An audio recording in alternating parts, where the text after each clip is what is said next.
नमस्कार, आप देख रहे हैं बीपीएसए विचारधारा, जहां हम इतिहास की धूल में दबे हुए सत्य को उजागर करते हैं और ब्राह्मणवादी वर्चस्व की परछाइयों से बाहर निकालकर श्रमण और बौद्ध परंपरा के वास्तविक योगदान को सामने लाने की कोशिश करते हैं। आज हम उस ऐतिहासिक सत्य से पर्दा उठाने जा रहे हैं जिसे लंबे समय से दबाए रखने की कोशिश की गई, और वो है भारत के प्राचीन ज्ञान परंपरा का असली स्रोत। कई आधुनिक संस्थाएं और विचारक यह प्रचार करते हैं कि भारत की ज्ञान प्रणाली, जिसे आज इंडियन नॉलेज सिस्टम कहा जाता है, यह वैदिक या ब्राह्मणवादी परंपरा पर आधारित थी। लेकिन क्या यह सच है? इस वीडियो में हम जानेंगे कि भारत का सबसे गौरवशाली विश्वविद्यालय नालंदा, जिसका नाम आज भी वैश्विक शिक्षा जगत में सम्मान से लिया जाता है, वह वास्तव में किस वैचारिक परंपरा की देन था? क्या यह वैदिक सोच पर आधारित था या उस समय के श्रमण बौद्ध परंपरा का यह फल था, जो तर्क, करुणा, समता और बुद्धि पर आधारित था? भारत में कई इतिहासकार और विद्वानों का मानना है कि नालंदा को वैदिक शिक्षा पर आधारित बताने का दावा वे करते हैं। उसमें राधा कुमुद मुखर्जी अपने एक किताब जिसका नाम एंशिएंट इंडियन एजुकेशन, इसमें बताते हैं कि नालंदा को प्राचीन भारतीय शिक्षा परंपरा का वे हिस्सा मानते हैं। हालांकि यह स्वीकार भी करते हैं कि नालंदा एक बौद्ध संस्थान था, फिर भी वे वैदिक परंपरा और गुरुकुल व्यवस्था की तुलना में इसे भारतीय विरासत के रूप में प्रस्तुत करते हैं। कौशल कुमार मिश्रा, जो बीएचयू में काशी हिंदू विश्वविद्यालय में अपनी सेवाएं प्रदान कर रहे थे, उन्होंने भी कहा कि आधुनिक काल में कई बार उन्होंने नालंदा और तक्षशिला को वैदिक परंपरा से जुड़ी हुई संस्थाएं बताया। उनका यह दृष्टिकोण बल्कि आरएसएस और इंडियन नॉलेज सिस्टम के नाम से जो वैदिक परंपरा का प्रसार प्रचार कर रहे हैं, उनसे जुड़ता है। भारतीय शिक्षा नीति और आईकेएस समर्थक लेखक और संस्थाएं इसका समर्थन करती है। नई राष्ट्रीय नीति, शिक्षा नीति, जिसे एनईपी 2020 के संदर्भ में इंडियन नॉलेज सिस्टम को बढ़ावा देने के लिए कुछ संस्थाएं जैसे IKS division, AICTE, Bharatiya Shikshan Mandal, IGNCA, Indira Gandhi National Centre for the Arts, ये सारी संस्थाएं यह दावा करती है कि प्राचीन विश्वविद्यालय जैसे नालंदा वैदिक शिक्षा पर आधारित थे। यह दावे ऐतिहासिक और प्रत्यक्ष प्रमाणों के आधार पर सिद्ध नहीं होते, बल्कि वर्तमान राजनीतिक सांस्कृतिक दर्शनों से प्रेरित माने जा सकते हैं। नालंदा एक बौद्ध विश्वविद्यालय था, तो वहां वेदों का पठन पाठन किस सीमा तक संभव था, जबकि बौद्ध और वैदिक परंपराओं में विरोध रहा है? आइए इस पर ऐतिहासिक और दार्शनिक दृष्टि से विचार करते हैं। बौद्ध धर्म और वैदिक परंपरा के बीच एक ऐतिहासिक विरोध रहा है। बुद्ध ने वेदों की अपौरुषेयता, यज्ञों और ब्राह्मणों की श्रेष्ठता, वर्ण व्यवस्था और आत्मा की अवधारणा को खुली चुनौती दी। विशेष रूप से सुत्त पिटक के तेविज्ज सुत्त में बुद्ध वेद पाठियों और ब्राह्मणों की निंदा करते हैं।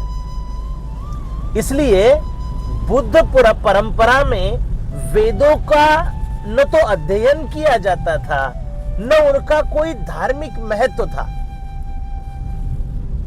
नालंदा एक बौद्ध विश्वविद्यालय न कि सर्वधर्म समभाव वाला संस्थान था, बल्कि सभी धर्मों का तुलनात्मक अध्ययन इस संस्था में होता था। नालंदा विशुद्ध रूप से एक बौद्धिक और बौद्ध संस्था थी, जिसकी स्थापना गुप्त राजाओं जैसे कुमार गुप्त ने की थी, जो बौद्ध धर्म को संरक्षण देते थे। यहाँ पढ़ाए जाने वाली विषय वस्तु में बहुत सारी चीजें शामिल थी, जिसमें बौद्ध दर्शन, विशेषकर महायान, योगाचार, माध्यमिक तथा तर्कशास्त्र, व्याकरण, चिकित्सा, खगोल विद्या, गणित आदि विषयों पर पढ़ाई होती थी। पर इन सबका आधार बौद्ध दृष्टिकोण था। नालंदा का मुख्य उद्देश्य था बौद्ध भिक्षुओं को बौद्ध दर्शन और साधना में प्रशिक्षित करना। वेदों के अध्ययन की बात करें तो वो सीमित संदर्भ इस बारे में उपलब्ध है। आलोचनात्मक दृष्टि से अगर देखें तो कुछ आधुनिक विद्वानों का कहना है कि नालंदा जैसे संस्थानों में ब्राह्मणवाद या वैदिक दर्शन का अध्ययन केवल एक विरोधी विचारधारा को समझने के लिए किया जाता था, ताकि शास्त्रार्थ में भाग लिया जा सके। ठीक वैसे ही जैसे आज आधुनिक विश्वविद्यालयों में रिलीजियस स्टडीज में सभी धर्मों का अध्ययन होता है, मान्यता देने के लिए नहीं बल्कि कंपैरेटिव और क्रिटिकल एनालिसिस के लिए ये सारी बातें होती थी। मनी जोशी जैसे विद्वान भी यह मानते हैं कि बौद्ध संस्थानों में वैदिक विचारधारा का अध्ययन तर्क वितर्क आलोचना के उद्देश्य से होता था, उन्हें स्वीकारने के लिए नहीं। क्या वैदिक पाठ नालंदा में पढ़ाए जाते थे? नहीं। नालंदा में वेदों को धर्मशास्त्र के रूप में नहीं पढ़ाया जाता था। वेदों का आलोचनात्मक तथा क्रिटिकल स्टडी संभवतः उच्च स्तर के छात्रों के लिए उपलब्ध रहा हो, ताकि वे ब्राह्मण पंडितों से शास्त्रार्थ कर सके। यह वैसा ही था जैसे बुद्ध ने संप्रदायों के बीच संवाद और विवेक आधारित आलोचना का, क्रिटिकल एनालिसिस का समर्थन किया था।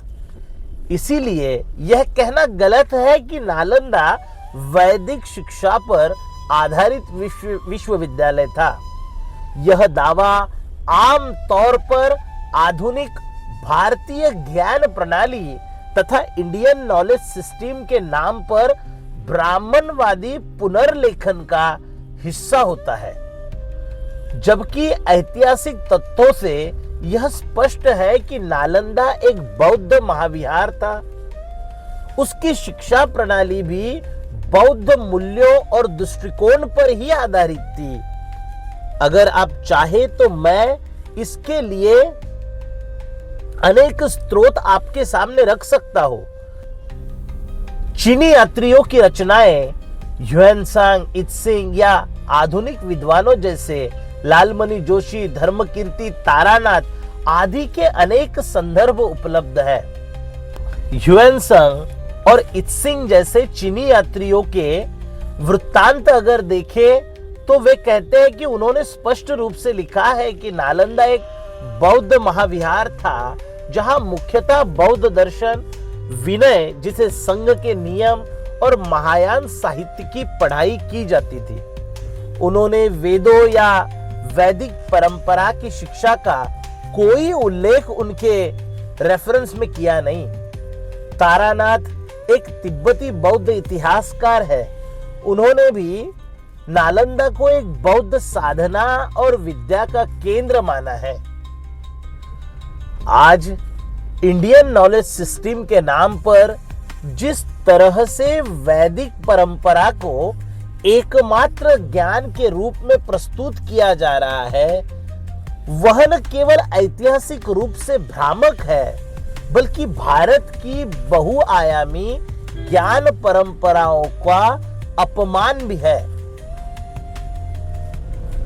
सत्य यह है कि भारतीय ज्ञान परंपरा बहुलतावादी है और इसका मूल केवल वेदों में नहीं, भारत की ज्ञान परंपरा में अनेक धाराएं सम्मिलित है, शामिल है। विशेषता बौद्ध परंपरा तर्क, अनुभव, करुणा, मनोविज्ञान, धम्म, अनात्मवाद, विपश्यना और जैन परंपराओं में अहिंसा, अनेकतावाद, तर्क, आत्मसंयम, नास्तिक दर्शन में जैसे लोकायत, चारवाक, भौतिकवाद, लौकिकता, इंद्रिय ज्ञान, श्रमण परंपरा, समाज विरोधी ब्राह्मणवाद, त्याग, साधना, वैराग्य, इन सारी चीजें श्रमण परंपराओं में आती है। वैदिक परंपरा का भी उसमें अंश है, जिसमें यज्ञ, आत्मा, ब्रह्म, वर्ण व्यवस्था, पुनर्जन्म, इसमें से बौद्ध और जैन तथा लोकायत परंपराएं वेदों को प्रमाण नहीं मानती थी। फिर भी उन्होंने दर्शन, तर्कशास्त्र, चिकित्सा, भाषा विज्ञान और नैतिकता में गहरा योगदान बौद्ध परंपरा और जैन परंपरा का रहा है। बौद्ध चिंतन का बहुत ज्यादा भारतीय ज्ञान व्यवस्था में तथा इंडियन नॉलेज सिस्टम में बौद्ध परंपरा का, बौद्ध चिंतन का बड़ा योगदान रहा है। तर्कशास्त्र तथा लॉजिक में, जिसमें नागार्जुन, धर्मकीर्ति, दिग्नाग जैसे दार्शकों ने लॉजिक तथा तर्क का विकास किया, यह बाद में तिब्बती और चीनी बौद्ध विश्वविद्यालयों को तथा उनकी भी आधारशिला बना। साइकोलॉजी, जिसे मनोविज्ञान कहते हैं, बौद्ध साहित्य में चित्त, विज्ञान तथा विज्ञान, वेदना, संज्ञा जैसे विकल्प, मानसिक अवस्थाओं का गहन विश्लेषण बौद्ध साहित्य में है। आधुनिक मनोविज्ञान से भी कभी लगता है कि बहुत ज्यादा सूक्ष्म अध्ययन बौद्ध साहित्य में किया गया। भाषा और विज्ञान के दृष्टिकोण से अगर देखा जाए तो पनिनी से पहले की बौद्ध भिक्षुओं ने पाली और प्राकृत भाषाओं में विपुल व्याकरण की साहित्य उपलब्ध है। पाली भाषा स्वयं बौद्धों द्वारा लोकप्रिय बनाई गई थी ताकि जनता तक ज्ञान पहुंचे। नैतिक शिक्षा, जिसे एथिकल्स एजुकेशन कहते हैं, उसमें आर्य अष्टांगिक मार्ग, पंचशील, करुणा, मेत्ता जिसे मैत्री कहते हैं, सब व्यवहारिक और सार्वभौमिक मूल्य है। बुद्ध का धर्म, तर्क और नैतिकता, इनमें बहुत ज्यादा अंतर नहीं है। नैतिकता पर आधारित बौद्ध धर्म है। आज हमारे सामने बहुत बड़ा संकट आकर खड़ा है। आज हमारे सामने यह संकट है कि वैदिक ब्राह्मणवाद को भारतीय ज्ञान के रूप में थोपना, आज IKS के नाम पर सिर्फ वेद, उपनिषद, यज्ञ, आयुर्वेद, वो भी बिना बौद्ध योगदान से, योग केवल पतंजलि के योग को आधार बनाकर इंडियन नॉलेज कहा जा रहा है, जबकि ये सारी परंपराएं भारत की विविध ज्ञान धाराओं का एक भाग है, सारा भारत नहीं है। नालंदा, विक्रमशिला, तक्षशिला, इन बौद्ध विश्वविद्यालयों में जो ज्ञान पैदा हुआ वह आज भी चीन, तिब्बत, कोरिया, जापान में जीवित है, पर भारत में उसे भुला दिया गया है। इससे यह निष्कर्ष निकाला जा सकता है कि भारतीय ज्ञान परंपरा वेदों तक सीमित नहीं है। बौद्ध चिंतन, जैन चिंतन, लोकायत जैसे श्रमण परंपराएं भारत की असली ज्ञान परंपरा की नींव है, फाउंडेशन है। बुद्ध का दृष्टिकोण अनुभव, तर्क, करुणा आधारित यह सारी बातें आज के समय में अधिक प्रासंगिक है। IKS तथा इंडियन नॉलेज सिस्टम के नाम पर केवल वैदिक ब्राह्मणवाद को थोपना एक सांस्कृतिक वर्चस्व का प्रयास है, न कि ज्ञान का उत्थान। वास्तुतः आधुनिक शोध और प्रमाण यही संकेत करते हैं कि वेदों का लिखान तथा लेखन तथा वेदों को लिपिबद्ध करने का काम और अंतिम संकलन बुद्ध के काल के बाद ही हुआ है, भले ही उनका मौखिक परंपरा में अस्तित्व पहले से रहा होगा। आइए इस विषय को प्रमाण और स्रोत के आधार पर परखें। वेदों का लिपिबद्ध संकलन बुद्ध के बाद हुआ। वेदों की परंपरा मूल रूप में मौखिक तथा श्रुति पीढ़ी दर पीढ़ी याद करने में सुरक्षित थी। लिपिबद्ध रूप में संकलन अंतिम रूप से संकलन ईसा पूर्व 3री से 1ली सदी के बीच माना जाता है, और वह भी बुद्ध के बाद। बुद्ध काल लगभग 5वीं से 6वीं सदी ईसा पूर्व यह रहा है। ऋग्वेद की संरचना तथा रचना संभवतः 1500 से 1200 BCE तथा ईसा पूर्व, लेकिन लिपिबद्ध नहीं थी, केवल मौखिक रूप में उपलब्ध थी। ब्राह्मी लिपि का प्रयोग वस्तुतः जिसमें लिखने की शुरुआत हुई, इसका प्रयोग बुद्ध के समय में पहली बार अशोक के शिलालेखों में मिलता है। फिट्ज स्टाइल नाम का एक इंडोलॉजिस्ट है। वे कहते हैं कि the Vedas were oral text for more than a millenniums. Their final compilation and possible writings down happen in the past Buddhist period. यह हमने उनकी डिस्कवरी ऑफ द वेदास इस किताब से यह स्रोत लिया हुआ है। शेल्डन पोलॉक एक संस्कृत और वेद पर एक प्रसिद्ध विद्वान है। वे कहते हैं कि what we call the classical Sanskrit and the Vedic canon was stabilised only after Buddhism had already spread widely in the Indian subcontinent.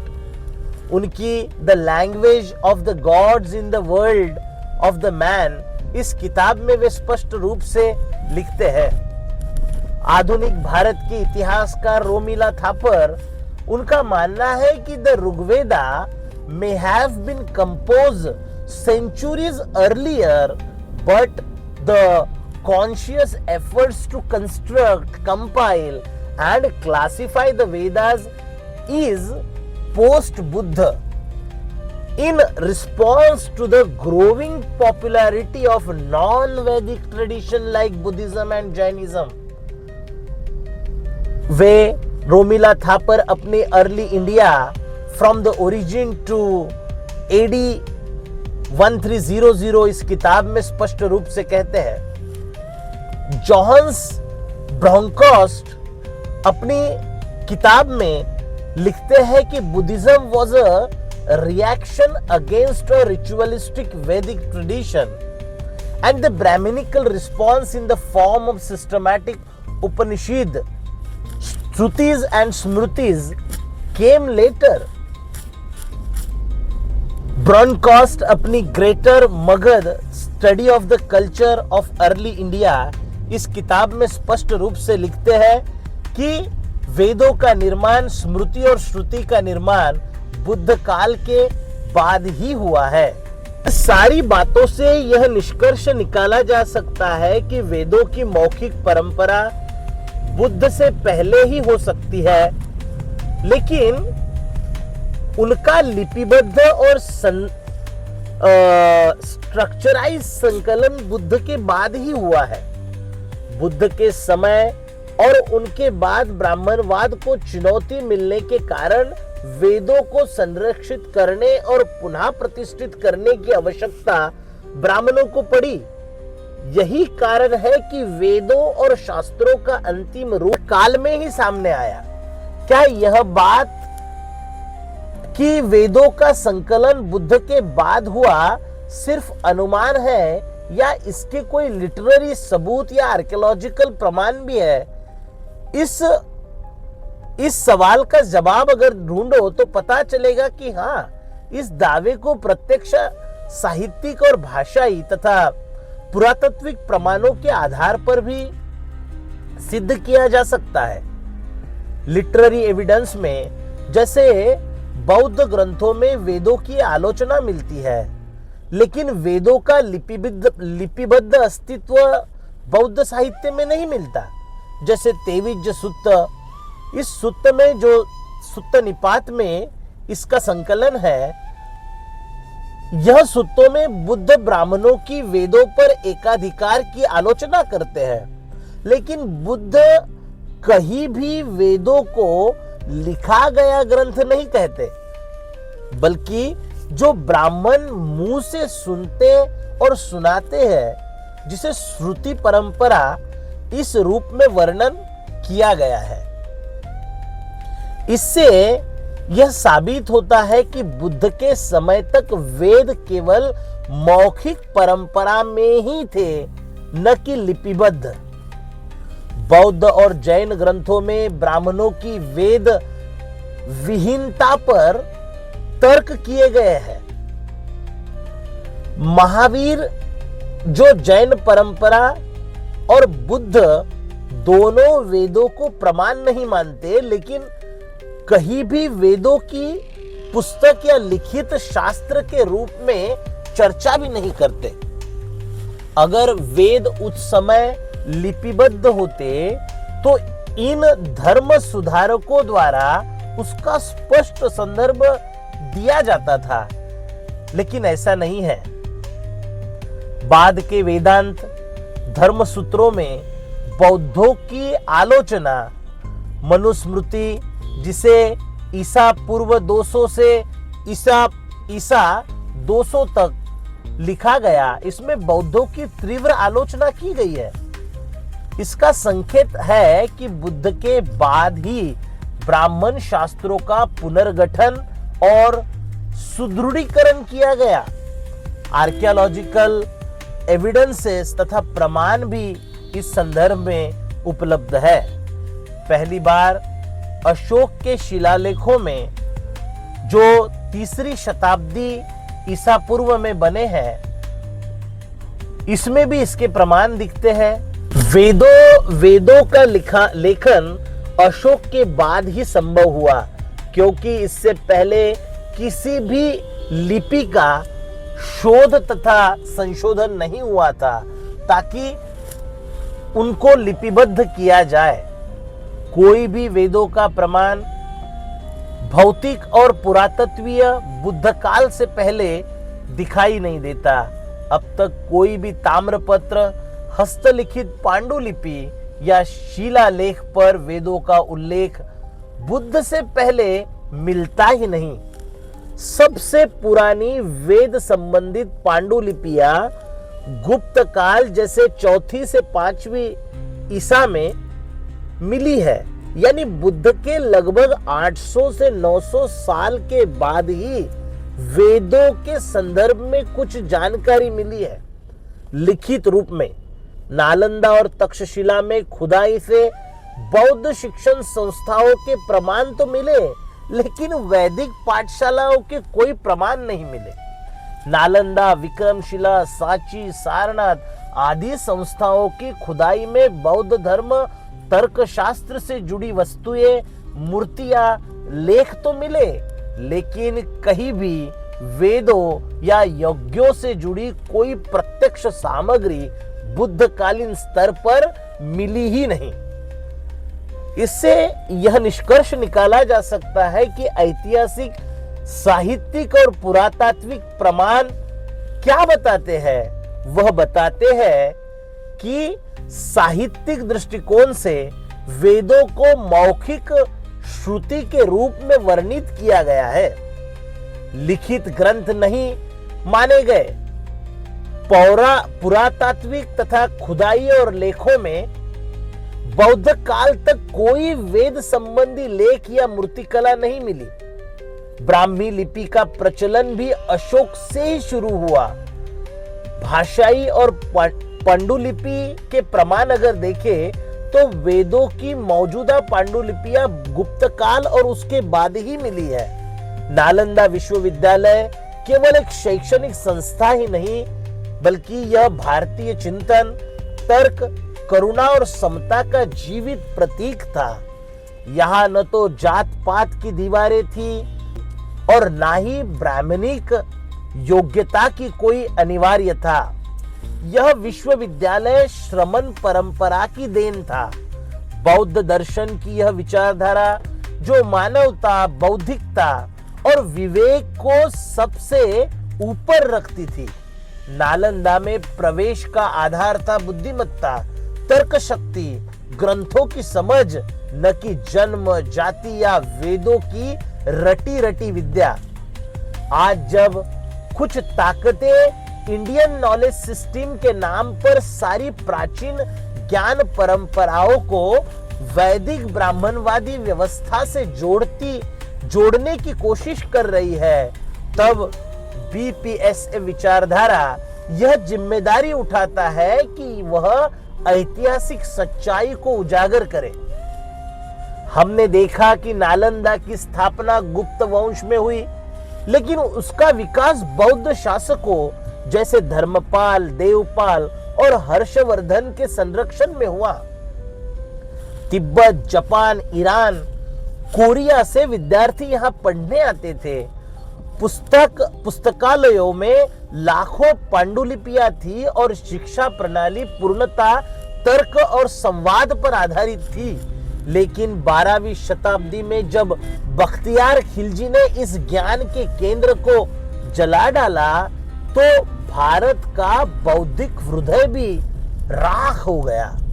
आज बीपीएसए विचारधारा इस राख में से इतिहास की सच्चाई को पुनः जीवित करने का प्रयास कर रहा है, ताकि आने वाली पीढ़ियां जान सके कि भारत का असली ज्ञान स्रोत क्या था। यह श्रमण परंपरा जिसने नालंदा जैसे विश्वविख्यात संस्थाओं को जन्म दिया, यह सिर्फ इतिहास नहीं, यह विचारों की लड़ाई है और इस लड़ाई में आपका साथ जरूरी है।